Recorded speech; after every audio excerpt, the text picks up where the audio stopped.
After a few fun-filled days in Hanoi, I decided to get out of the city to see a little bit of the scenic Vietnamese countryside just for a day trip into the province of Ninh Binh.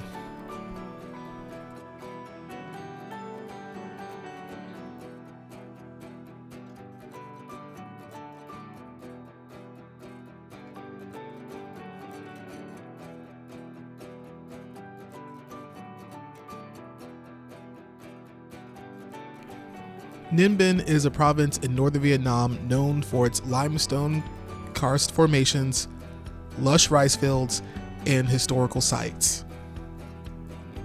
It's about 90 kilometers south of Hanoi and is pretty decently accessible by car, bus, or train, so it's a very popular destination for a day trip or weekend getaway from Hanoi, the capital city.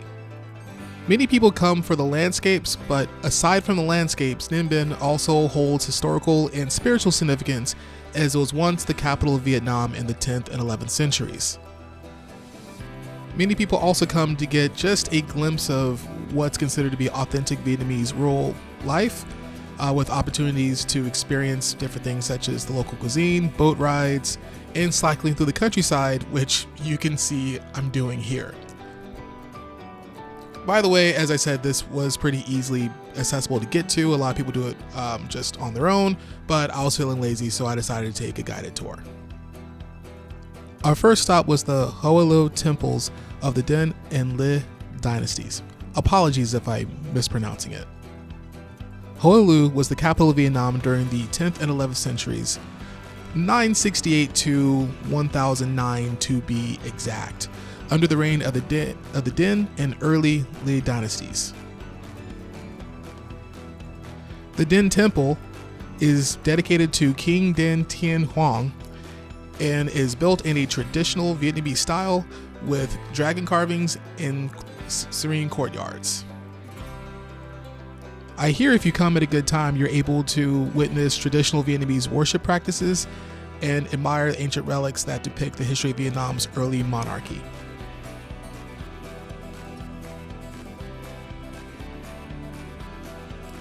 After lunch, our next stop was over to Tam Coc, which translates to 3 caves. It's named for the 3 caves that hide in the huge rock formations that cross the river, and you're able to go under them in a sampan.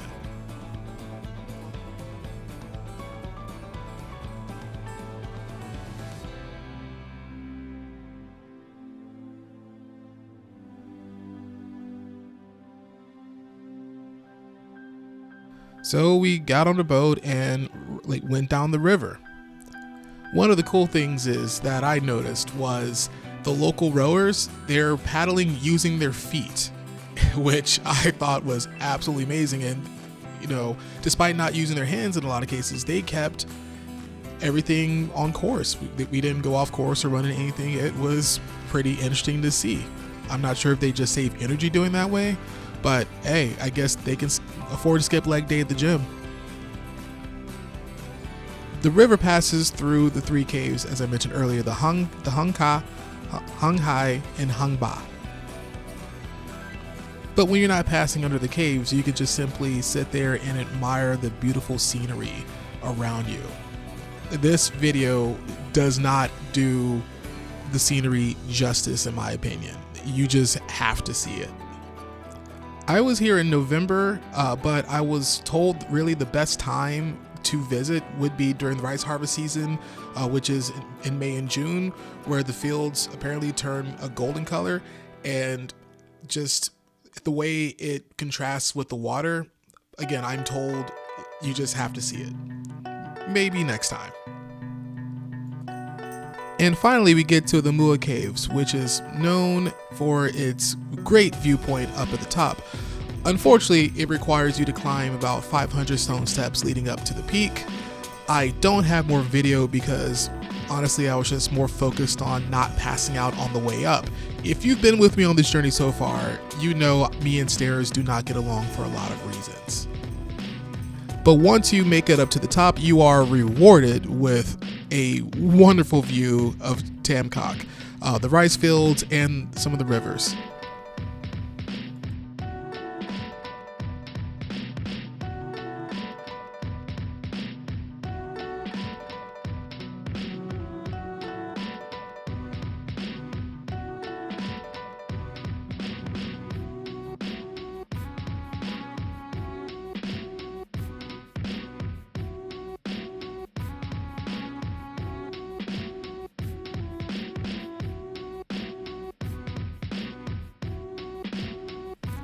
And a fun fact, Mua in Vietnamese means dance. And legend has it that King Tran, during the Tran dynasty, would visit this area to enjoy dance performances, which is why it's called the Mua Caves. A few weeks later, I end up in Ho Chi Minh City and decided to take another day trip, this time to the Cu Chi tunnels.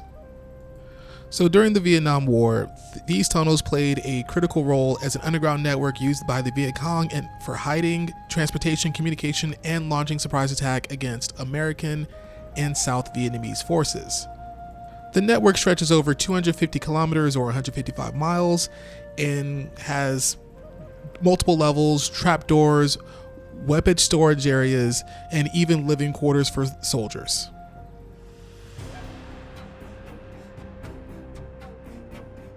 The use of these tunnels were very critical in the Viet Cong's success in the war because they were allowed to move undetected, evade aerial bombings, and set up booby traps, which made the terrain very dangerous for enemy soldiers. As a part of the visit, you're actually able to crawl through different sections of the tunnels. Now, I was told that some sections in particular were originally a lot smaller. However, they, for the sake of tourism, decided to make some of them just a little bit bigger to accommodate Western-sized tourists. And for the record, I did not try any of these tunnels. Actually, I could fit, barely, but I could fit. But the problem was these tunnels are so small, my knees just would not allow me to do it. It's so sad. Learning history in school, when we discussed the Vietnam War, we talked about the quote-unquote home field advantage that the Viet Cong had during the war. And it's one thing to learn it and like have it taught to you by a teacher and see it in books, but actually seeing just even a small sample here and how some of these tunnels were designed and they're able to move and how everything was set up, things just made a lot more sense for me and understanding the real advantage that they had in fighting. Later on the day, we went to My Tho in the Mekong Delta. It was about a 2-hour bus ride away from where we were in the Cu Chi tunnels. So from there, we actually took a short boat ride over to Binh Tre, which is famous for its coconut candy production. Now, I'm not a big fan of coconut, so this really didn't do a whole lot for me. However, there was also something there I have wanted to try for a long time.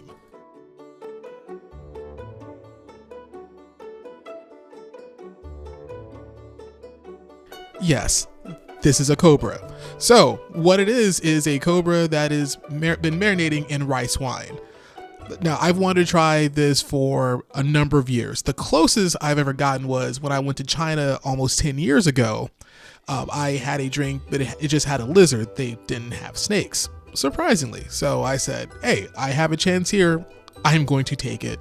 And it wasn't too bad. I know it freaked some people out, but hey, it was a fun experience.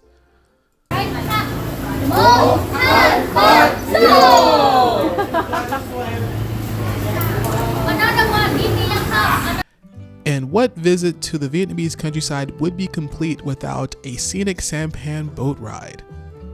The scenery here is a little bit different from what you'll experience in Ninh Binh, but for me, it was still just a nice little escape away from the hustle and bustle that is Ho Chi Minh City down here in the south. And I forgot to mention earlier, the Mekong Delta is known as the Rice Bowl of Vietnam due to its large production of agriculture. And honestly, I don't know a better way to end this video, so here we are. I hope you enjoyed the ride. So this was just a couple of day trips outside of both Hanoi and then Ho Chi Minh City. So if you're ever out here, just an idea of something to do and just what it looks like. And I hope you're able to make it and enjoy it just as much as I did. Until next time.